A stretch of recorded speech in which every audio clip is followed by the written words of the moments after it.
Bonjour à toutes et à tous et bienvenue dans votre émission. Ça fait l'actualité. L'Afrique accélère sa transformation numérique. Administration, santé, finances, éducation. Partout, la question de l'identité numérique s'impose désormais comme un enjeu stratégique à la croisée de la modernisation des États, de la protection des données et de l'inclusion surtout des citoyens. À l'occasion donc de la 10e assemblée de ID for Africa, nous nous intéressons aujourd'hui même aux enjeux de cette révolution silencieuse qui pourrait redessiner la relation entre les États africains et leur population. Et ça se passe dans votre émission, ça fait l'actualité.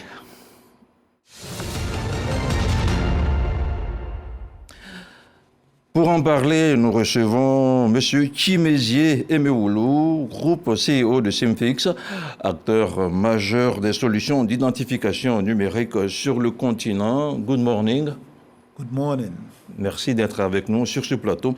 En face de lui, nous avons M. Christian Daron, responsable commercial Afrique francophone chez Simfix. Bonjour. Bonjour. Je rappelle que vous allez assurer la traduction de nos échanges avec M.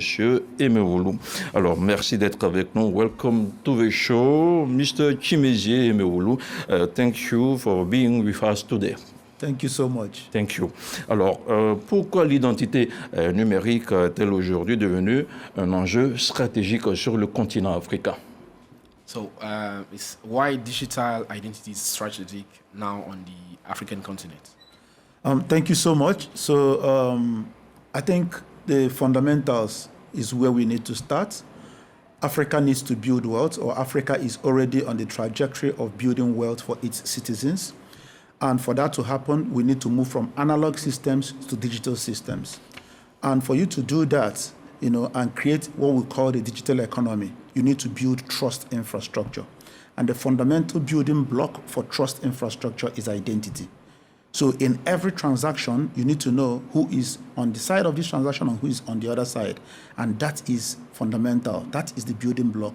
So the whole conversation is down to why identity is important is simply because you need to build trust. And for you to build trust, you need identity. And why trust is important is because you need it to create a digital economy where everybody can be participating in that economy.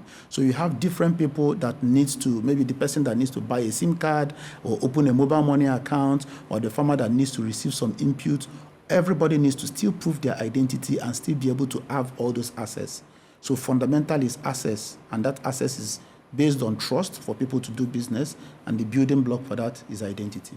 Une donnée essentielle, donc allez-y. Voilà, donc essentiellement, ce que M. Chimezie vient de mentionner, justement, c'est que l'Afrique est en train de passer de cette étape analogue à justement à une Afrique digitale aujourd'hui. Et nous, Simfix, nous positionnons comme un acteur majeur sur ce volet-là. Et l'objectif, justement, c'est de pouvoir accompagner les différentes entités que nous avons sur le continent africain plutôt, à pouvoir créer la confiance autour des transactions. Et le meilleur moyen pour le faire, c'est justement en confirmant l'identité des personnes que nous avons en face de nous. Donc l'exemple clé qui a été donné ici par M. Chimezie dans le cadre des télécoms, quand un utilisateur va acheter une SIM, il faut justement qu'il confirme son identité. Et donc tous les outils derrière cette confirmation sont des outils digitaux que nous mettons également à disposition de nos différents pays africains. Alors, dans son intervention, vous avez parlé il y a quelques instants du passage de l'analogie vers le numérique. De façon pratique, comment cela se fait?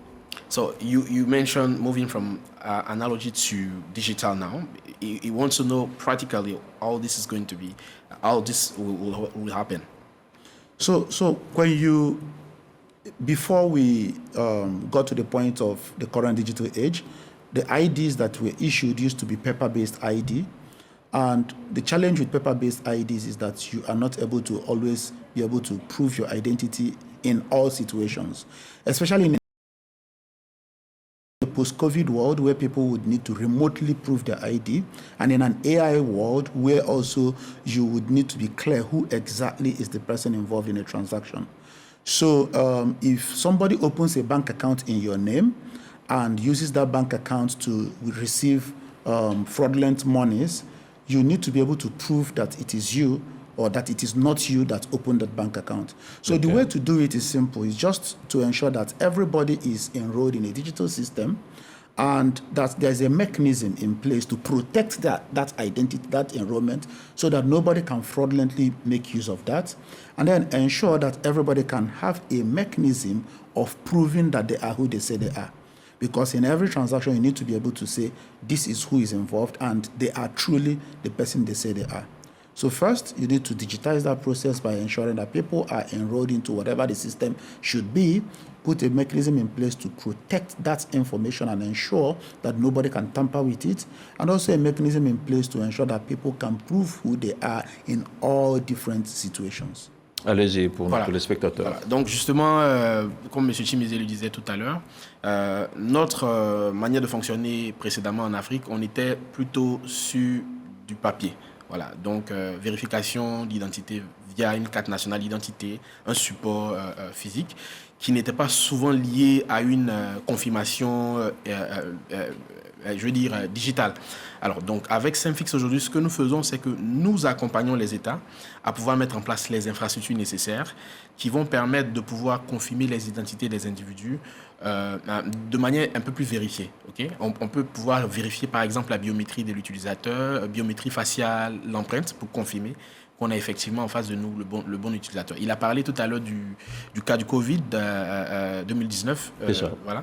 Et pendant cette période, il était très difficile pour certains pays de pouvoir justement fournir certains services aux citoyens parce qu'il n'y avait pas justement cette infrastructure digitale-là qui allait permettre de confirmer ces identités. Et donc, en résumé, on passe du système papier à un système digitalisé. Et à partir du système digitalisé, on va mettre en place les outils nécessaires pour pouvoir capturer les données de ces utilisateurs, confirmer également que ces données-là sont protégées pour que voilà, on ne soit pas dans une situation où nous sommes victimes de cyberattaques. Alors, vous parlez d'accompagner les différents États africains sur la voie de la digitalisation. Alors, la confiance, elle est au cœur de tout un système d'identification. Comment est-ce que comptez-vous justement construire la confiance entre vous et les États africains? So you mentioned that Simfix is going to support African governments in that space for digital trust. So how you are going to do that? How you are going to ensure that the trust is in the place? Okay, so what Simfix is set out to do is to build the trust infrastructure, and we are building it one organization or one country at a time. We help countries to set up proper systems for their national ID enrollment. We also help them to put processes in place to ensure that they're able to perform due verification of their citizens. So on the question of how Simfix is helping, we're helping in a lot of different ways.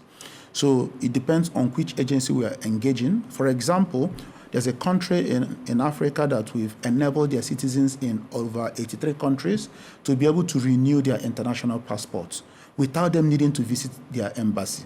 So if you picture a country as big as Canada, where you travel from one part of Canada to the other in about 6 hours flight, and you need to go to your country's embassy, so you need to take a 6-hour flight to go there, and you need to take excuse from your work.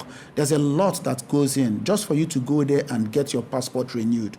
So we work with such countries, for example, the country we worked with, to put a process in place for citizens to renew their passports without needing to go to their embassies.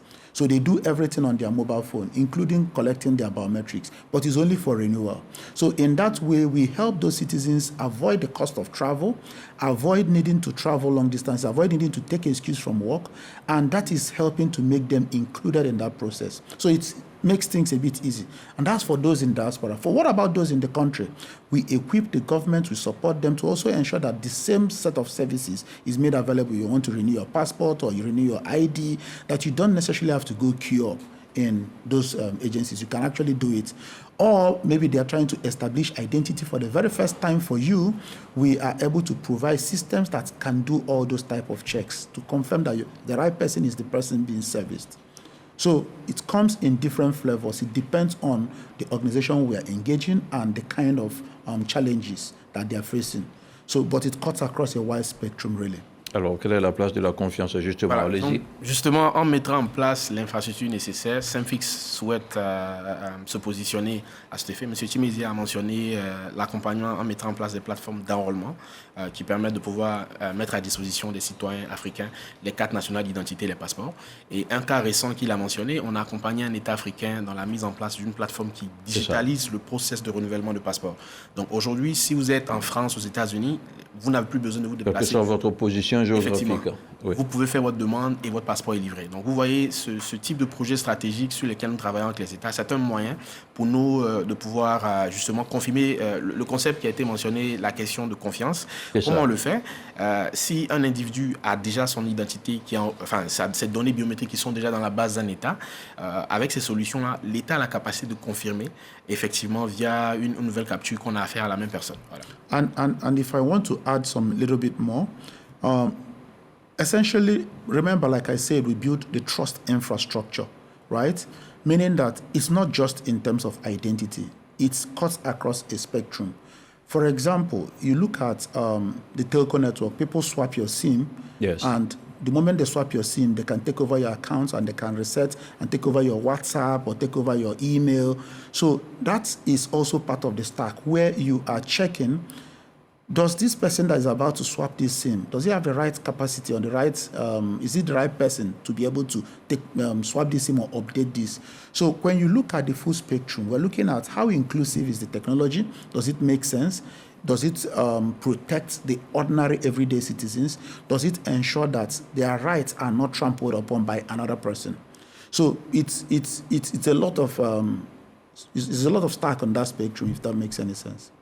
Très bien. Voilà, donc justement, 3 points. Donc, ce sont des solutions qui sont inclusives, qui permettent à toutes les populations justement de pouvoir avoir accès à un certain nombre de services. Et on s'assure y compris les populations des zones rurales. Hein. Rurales, effectivement. Et on s'assure que ces populations, ces données collectées sont protégées. Et justement que, voilà, on n'est pas sujet à des, comme je l'ai dit tout à l'heure, à des attaques de cybersécurité. Alors, qui doit avoir la responsabilité justement ultime de la protection des données personnelles des citoyens africains? Est-ce les États, est-ce les régulateurs ou encore les acteurs technologiques comme vous? Okay, so now it's asking who should be in charge of data protection of African citizens? Is it the government or private companies that are providing services like Simfix? So private companies should never be the protector of the data of citizens, right? Governments should actually ensure, okay, so there are so many stakeholders here, if you think about it. The government will make the laws, and the regulators, which maybe in whatever is the country, there's always the ID protector that is going to, the person's job is to enforce the right of everybody, to ensure that nobody tramples their right, to ensure that the data is actually properly secured. People like us, the private sector, we play at the point of building the infrastructure. But then there's also the role of development partners, like the World Bank and the rest of them, who will bring in the patient capital and global learning. And then you also have the civil society, who will keep everybody honest and keep asking the key questions, like people in the news that will also keep asking the right questions to ensure that everything is aligned. So at the end of the day, it is a multi-stakeholder effort. It's not anybody's specific responsibility, okay. But at the same time, primarily, the government must ensure that the citizens' information is protected, and it shouldn't be in their hands. It shouldn't be owned or kept by the private sector. It must always be with the government. So the private sector's job is to build the stack and hand it over. Government should operate that stack. Voilà, donc le gouvernement va mettre en place toutes les lois justement qui visent à protéger les données des utilisateurs. Et nous, en tant qu'entreprise privée, on va mettre en place cette infrastructure. Et je pense qu'au-delà de l'infrastructure, il y a d'autres acteurs comme par exemple la Banque mondiale qui peuvent financer cette initiative, ou les organisations financières associées à ce type d'initiative. Et je pense que voilà, c'est tout un ensemble de personnes. Alors, nous parlons là d'un sujet vraiment très intéressant, mais aussi très sensible. L'Afrique, le continent africain, va-t-il développer ses propres solutions technologiques à long terme, ou va-t-il rester toujours dépendant de l'extérieur? Vous parlez tantôt du Canada, des États-Unis, de la France. Africa is Africa going to build our own systems that are going to be used for national ID cards, passports, or are we going to continue to rely on the system that are coming from Western countries, from the US, from Canada? That's the question. So we fundamentally believe that the problems in Africa is best solved by Africans, because Africans have the context. They understand what works and what does not work. If you import Western solutions and try to impose it on Africans, most of the times we've seen that it breaks because they don't have the right context. They don't understand what works. When you design a solution maybe in a country where there is no power failure and you bring it in a country where occasionally you have power failures, that solution is going to assume there will be no power failure and it is not going to work. But if you build it in a place where they understand that occasionally there may be a flicker, what that means is they design it to be resilient against all those type of flickers so that when it does happen, the solution is elegant. Okay. So we fundamentally believe Africans should build those solutions. That is what SimFix is doing. SimFix is building all those infrastructural solutions for solving African problems in Africa and working with African engineers and African people. Très bien. Voilà, donc l'idée, c'est que justement, ces solutions doivent être des solutions qui sont conçues par des Africains. Et c'est là que nous intervenons, SimFix met en place cette infrastructure et avec des différents acteurs africains. Voilà. Alors, vous êtes le boss de SimFix, vous êtes basé à Londres, vous êtes sur le terrain déjà depuis quelques années. Quels sont les résultats concrets que vous avez déjà obtenus de façon précise? So what are the tangible results that we have already on ground here in Africa in terms of services, activities that we deploy with governments? Oh, we have a lot of results. Like I said, we have digitized processes, like we have citizens from over 83 countries not needing to travel to their embassies to be able to get their passport renewed. We have equipped with some government, like the government of Nigeria, for them to do the national ID enrollment that has moved their database from whatever it was to over 100 million. It was less than 10 million when we started working with them to give them an Android enrollment solution, and we were able to boost it to over 100 million, and it's still counting. So we've worked with different agencies. MTN in Nigeria got a fine of $5.2 billion in 2015, and we worked with them to clean up a process and ensure that the citizens that they are enrolling into their eKYC database, or people they are swapping their SIMs, that they are the right person, they are in the present moment, and they are alive. So not that they're a picture of a ghost or a picture of somebody that they've taken on the wall. So we are putting a lot of these infrastructures in place. Right now, we are working with the Pan-African Payment and Settlement System, the PAPS, to implement a governance transaction system such that for every transaction happening across the PAPS ecosystem in all the countries in Africa, would actually inherit that proper governance infrastructure, such that if I am sending money maybe from CIV to maybe Nigeria, I need to be clear that there's no money laundering in that process, there's no funding of terrorism in that process, and people don't exceed the quota of what the government has set, in terms of those transactions. Allez-y. Donc, en termes de projets tangibles, M. Timizé a mentionné tout à l'heure certains projets, notamment le Bénin, où nous avons accompagné le gouvernement béninois dans la mise en place de cette solution e-pass qui permet de digitaliser le passeport de la diaspora sans forcément que cette diaspora se déplace jusqu'à un centre d'enrôlement. On a également au Nigeria, nous avons mis en place cette solution qui a permis au gouvernement nigérien d'enrôler tous les citoyens nigériens justement pour pouvoir avoir le numéro national d'identification qu'on appelle NNI ici. Et il y a d'autres initiatives, dont l'initiative PASS, qui est un système qui permet de pouvoir vérifier les identités des différents acteurs africains qui font des transactions financières de pays en pays. Alors, vous avez accompagné le gouvernement béninois, le gouvernement nigérian, celui de votre pays d'origine. Concrètement, comment est-ce que l'identité numérique peut changer la vie quotidienne des citoyens sur le continent africain de façon précise?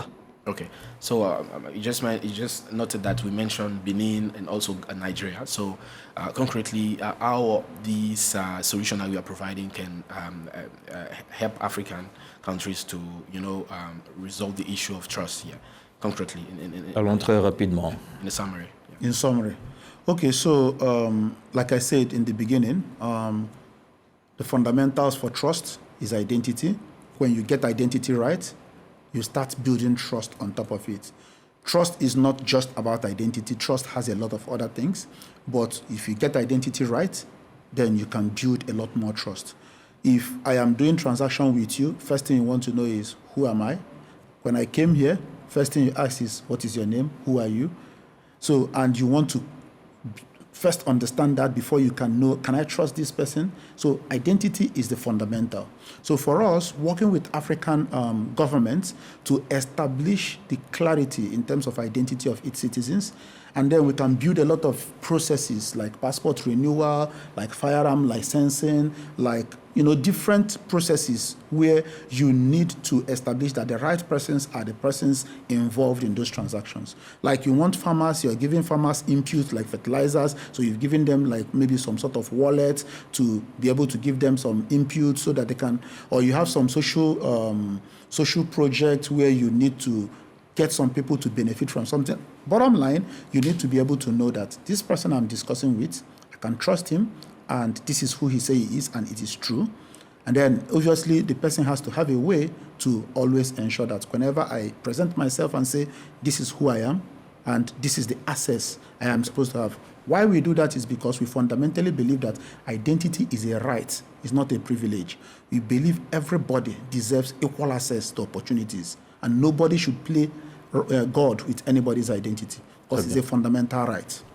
En résumé, nous mettons en place l'infrastructure nécessaire qui permet de bâtir cette identité, qui va servir également à maintenir l'environnement de confiance. Voilà. Ok, donc on a bien compris, nous abordons cette thématique-là bien sûr en tenant compte du fait de votre présence à Abidjan pour la 10e Assemblée Générale de ID for Africa. Alors, quels sont les enjeux? Sinon, que retenez-vous de cette session qui se tient en terre ivoirienne? Okay, so now it's asking, what is your view now on the event ID for Africa in Abidjan here? Yeah, what you can share today as experience that you've gotten from this event? Yeah, so the ID for Africa event has, I believe, is a very relevant event that brings in all the relevant stakeholders across Africa with respect to identity for us to come together. You believe, but you're not sure. Well, I'm not the organizer, but Okay. I attend the event simply because I see that the relevant stakeholders are always coming, and the questions that they need to consider or they always discuss are questions relevant to Africa. Fundamental challenges, plaguing the identity sector, why identity needs to be looked into, why identity needs to be enforced, how to make it more ubiquitous, how to ensure that everybody is properly identified, how to ensure that there is inclusion and people are not marginalized, how to ensure that everybody's right to their identity is enforced. So all these are the kind of the questions being considered in the ID for Africa. So for us, Synfix always participates because it is the relevant stage where those conversations are being held. And we feel it is very important for us to keep abreast with what is happening, find ways of contributing our own quota in terms of contributing whatever ideas we can contribute to how to shape those discussions, be there also to ask questions and keep whoever is the panelist honest in terms of what needs to be done, and also make any other relevant contributions, really. Ok, très rapidement, allez-y. Voilà, donc pour cette édition de ID for Africa, nous sommes également acteurs majeurs de cet événement. Donc, comme M. Timizé l'a dit, à chaque occasion que nous avons l'opportunité d'être là à cet événement, nous sommes là. L'année dernière, c'était en Éthiopie, Synfix était également présent. Et nous n'avons pas voulu dérober cette occasion pour cette édition de la Côte d'Ivoire. Et c'est un ensemble de panélistes qui sont présents à cet événement, qui viennent partager un certain nombre d'expériences. On réfléchit ensemble aux problématiques d'identité sur le continent africain. Et pour nous, c'est un bon événement auquel il faut justement participer. Très bien. Alors, on l'a compris, le mobile sera demain la principale identité numérique du continent africain. Comment est-ce que les Africains devraient donc s'y prendre pour éviter les différents obstacles qu'ils auront sûrement à rencontrer en ce qui concerne le financement, les infrastructures, la réglementation ou encore la confiance des populations? Okay, so now it's asking how African countries can prepare to get that finance from international institutions to finance the systems that they want to build for Africa to ensure that trust.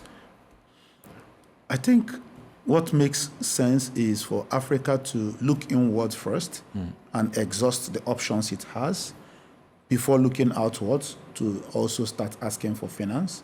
And I think it also makes sense to build the business case for the finance, because the finance is not free. When it comes, it still needs to be paid back. So there has to be a proper business case made for how it will be sustainable. So once those business cases are made and we look inwards and we are able to, it's possible to mobilize that finance internally, but in cases where we cannot mobilize those finances internally, then maybe the business case can now drive an external engagement. So bottom line, I believe fundamentally Africans should first look inwards and challenge its people to solve the problems. And when the people are not able to solve the problems, then maybe the help of foreign development partners can now be sought to, with the right business case, obviously, that ensures it's very sustainable to bring them in. Allez-y. Voilà, donc justement, il faut justement mettre en place ce système d'accompagnement localement. Et si, en tant qu'Africain, on n'arrive pas à avoir les ressources nécessaires, on pourrait, par exemple, avec des cas d'utilisation précis, nous rapprocher des institutions internationales qui pourraient financer ces initiatives ou ces systèmes-là. Alors jusqu'ici, tout ce qui a été fait pour l'Afrique, sinon en faveur de l'Afrique, a touché massivement les populations en zone urbaine. Comment est-ce que comptez-vous y prendre pour les populations en zone rurale? C'est ça la véritable question. Okay, so now he's asking how the solution that Senfix is providing to governments can also touch those people that are in rural areas, right? It's not the people that are in urban cities like capitals, because there are also those people that should have access to services that we're providing. Yeah, I think that's a very important question. So you see, let me use the example of Nigeria. Before they set up enrollment centers at the urban places, and they have these Windows enrollment centers, Windows enrollment devices that are set up in rigid places. So people are supposed to go there to go and enroll and get their ID.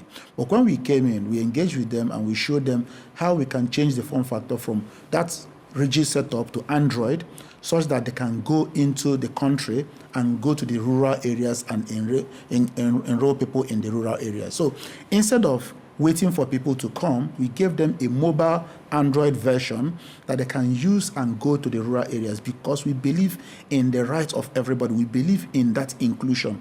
So the solutions we build ensure that it's not just only the people in the urban areas that are serviced, it's also has the form factor for the people in the rural areas to get serviced. So right now they're running a program they call door-to-door or word-to-word, where they are taking those solutions, going from word to word for in every locality to go and get people to be enrolled into that national ID. Alors la solution repose en gros sur nos dirigeants, on va dire. En gros, sur une dirigeant, mais il y a justement un accompagnement derrière de ces acteurs télécoms ou de ces acteurs technologiques. L'exemple précis que M. Timizé a donné, le cas du Nigeria, où nous avons accompagné le gouvernement. Dans la phase pratique, les citoyens étaient obligés de se déplacer jusqu'au centre d'enrôlement. On a mis à disposition du gouvernement des applications mobiles qui ont été utilisées pour pouvoir justement aller vers les populations. Donc l'approche change. On change de cette approche où l'utilisateur ou le citoyen devrait se déplacer jusqu'à un centre d'enrôlement. Il se retrouve dans une situation où là maintenant il a la capacité de recevoir chez lui à la maison, dans son village, dans sa zone, les agents du gouvernement qui viennent justement l'enrôler. Donc c'est cette approche-là qui nous permet justement de toucher aussi toutes ces parties qui sont dans les zones rurales.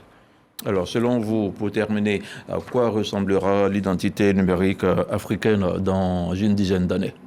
So, what is going to be the future of the digital ecosystem in Africa, like in the next 5 years, 10 years? For the digital ecosystem in Africa, I see more integrations happening. I see more collaboration cross-border, more integration. Systems that are isolated in themselves are not exactly 100% useful. So I see a lot of regional integration happening in terms of the future. What that means is that there will be need for more data sharing. Well, not necessarily data sharing, but identity verification sharing, where people, because citizens in Africa move around within Africa, so there is need for more integration with other African countries where, as their citizens are traveling, the trust should travel ahead of them. So if I am going maybe now to Ghana, for example, my trust information should go ahead of me and Ghana should be aware that I'm coming, not until I show up, right? So we believe that those integrations should happen. So in the next 5 years, I see a lot more integration and a lot more handshake. I see a lot more wealth building because the trust, the moment is built, a lot of wealth is built on top of it. People build different businesses, knowing that I can trust whoever I am engaging with. So that is what we are seeing in the next possible future. Alors, donc, en résumé, ce que nous voyons en termes d'avancée dans ces 5 années, 10 années à venir, justement, avec cette situation actuelle, c'est que justement, on va mettre en place une sorte d'intégration. Ce qu'on voit, c'est que les pays africains vont s'ouvrir de plus en plus en termes d'intégration. C'est l'une des raisons pour laquelle ID for Africa se permet de pouvoir justement s'étendre à différents pays africains. Et dans le cas précis, un Ivoirien qui part au Ghana, par exemple, il n'aura pas forcément besoin à l'arrivée maintenant de faire toute cette vérification parce qu'il aura cette intégration. Le gouvernement ghanéen peut vérifier pratiquement dans les bases de données gouvernementales du gouvernement ivoirien et l'identité de ce dernier là. Et donc ça permet de renforcer la sécurité et la confiance parmi les acteurs. Alors, avec la complicité, sinon avec le soutien de la régie, je vous propose maintenant de regarder ce reportage de Seydou Ouattara qui porte justement sur les enjeux de cette rencontre qui se tient en terre d'Abidjan. Dans un contexte où l'Afrique accélère sa transformation digitale, mobile monnaie et e-commerce, services numériques, une question devient essentielle, celle de la confiance. Car sans confiance, aucun citoyen ne confiera ses données, son argent ou son avenir au numérique. Pour bâtir un véritable écosystème de confiance, 3 piliers doivent guider l'action collective: sécurité, transparence et inclusion. D'abord, les États doivent mettre en place des cadres juridiques modernes et la cybersécurité, tout en développant des infrastructures et le paiement digital des services publics. La confiance ne se décrète pas, elle se mérite à travers la transparence et la lutte contre la corruption. Les régulateurs, eux, doivent protéger les consommateurs sans freiner l'innovation, harmoniser les règles au niveau régional et jouer un rôle pédagogique auprès des populations. Quant au secteur privé, il doit intégrer la sécurité et l'éthique dès la conception des services adoptés, des politiques de données claires et renforcer les partenariats publics-privés pour proposer des solutions adaptées aux réalités africaines. L'enjeu est aussi continental. Accélérer l'harmonisation numérique au sein de l'UMOA, de la CEDEAO et de l'Union africaine pour construire un marché digital unifié et crédible. Parce que sans confiance, pas d'adoption. Et sans adoption, pas d'inclusion numérique. L'Afrique doit bâtir son propre modèle de confiance, pensé pour ses populations et porté par une coopération sincère entre États, régulateurs et acteurs privés. Voilà, c'était le reportage de Seydou Ouattara. En vous écoutant, on sent beaucoup d'optimisme dans vos propos. Pourquoi? By listening to you, they also see a lot of optimism in your words. Pour terminer. To end. Why the optimism? So we set up SIMFIX to build a trust infrastructure for Africa, to build it one country at a time. But sometime along the line in 2022, sometime around August, it became personal. It became personal because my dad was kidnapped. And when the kidnappers took him, they sent a real bank account for us to pay ransom. Okay. And we tried to trace it. And the people that own those bank accounts did not know they have those bank accounts. So the challenge became personal for me. It became a life mission that I must solve this problem of identity. I must solve the problem of trust. I can't imagine the number of people out there whose SIMs, you bought a SIM from a telco, and that SIM is in the hand of somebody that you don't even know has been registered to your identity. You have bank accounts being operated every day, transfers happening, but you don't know you own such bank accounts. And somebody is managing it and using it to move monies that you have no clue about. So we saw a lot of challenges. And from that point, it became personal to me to solve the problem of fundamental trust, which its building block is identity. It needs to be solved. Thank you so much. Thank you. Allez, voilà, donc pour résumer justement, ce problème d'identité là est devenu personnel dans le cas de M. Chimisé qui a vu son père être enlevé par des personnes qui ont demandé un rançon. Et ce qui a été fait quand on a effectué le paiement, il s'est trouvé que les identités derrière ces comptes bancaires-là, en fait, n'étaient pas les identités de ces personnes. Il y avait des personnes qui ne savaient pas que leurs identités étaient utilisées pour ce type de situation. Donc, ça a vraiment renforcé encore cette envie de supporter le continent africain, de créer cette infrastructure de confiance-là, vérifier qui fait quoi, qui est autorisé à faire quoi, est-ce qu'effectivement cette personne détient cette identité-là. Et voilà, c'est vraiment cette mission que nous avons aujourd'hui. Très bien. En tant que Merci beaucoup à vous, Christian Daon, pour avoir assuré la traduction de ce temps d'antenne. Merci beaucoup pour votre présence. Thank you, Mr. Emeoulu, for joining us today and for sharing your experience and vision for Africa's digital future. Thank you. Merci beaucoup. Et voilà, c'est la fin de cette thématique qui touche à la fois à la souveraineté, à l'innovation et au développement du continent africain. On le retient, l'identité numérique ne représente pas seulement une avancée technologique, elle pourrait devenir un véritable levier d'inclusion, de gouvernance et de transformation de l'Afrique de demain. Merci à vous de nous avoir suivis. Dans votre émission, ça fait l'actualité. Je vous dis à très vite.